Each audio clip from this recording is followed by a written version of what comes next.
आज की कहानी का नाम है माँ के बहुमूल्य रत्न। महर्षि कपिल प्रतिदिन पैदल अपने आश्रम से गंगा स्नान के लिए जाया करते थे। मार्ग में एक छोटा सा गांव पड़ता था जहां पर कई किसान परिवार रहा करते थे।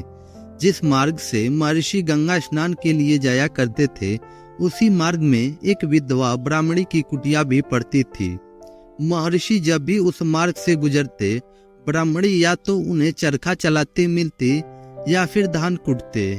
एक दिन विचलित होकर महर्षि ने ब्राह्मणी से इसका कारण पूछ ही लिया।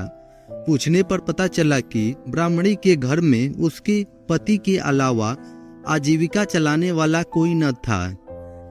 अब पति के मृत्यु के बाद पूरे परिवार के भरण पोषण की जिम्मेदारी उसी पर आ गई थी।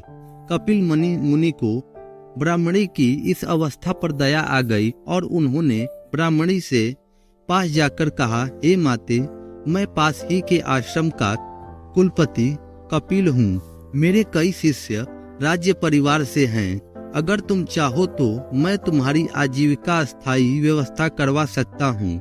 मुझसे तुम्हारी यह असहाय अवस्था देखी नहीं जाती। ब्राह्मणी ने हाथ जोड़कर महर्षि का आभार व्यक्त किया और कहा, मुनिवर, आपकी इस दयालुता के लिए मैं आपकी आभारी हूँ, लेकिन आपने मुझे पहचानने में थोड़ी भूल की है।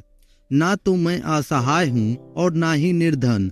आपने शायद देखा नहीं, मेरे पास 5 ऐसे रत्न हैं जिन्हें अगर मैं चाहूँ तो खुद राजा जैसे जीवन यापन कर सकता हूँ, लेकिन मैंने अभी तक उनकी आवश्यकता अनुभव नहीं किया, इसलिए वह 5 रत्न मेरे पास सुरक्षित रखे हैं।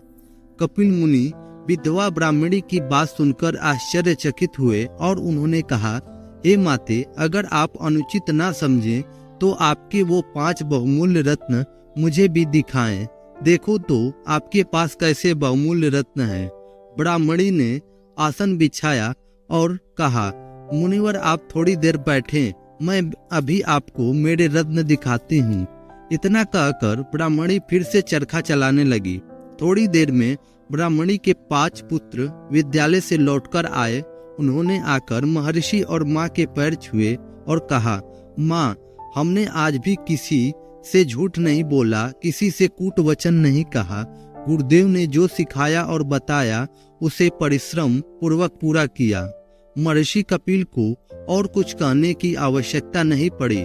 उन्होंने ब्राह्मणी को प्रणाम कर कहा, हे माते, वाकई में तुम्हारे पास अति बहुमूल्य रत्न हैं। ऐसे अनुशासित बच्चे जिस घर में हों, जिस देश में हों, उसे चिंता करने की आवश्यकता ही नहीं है।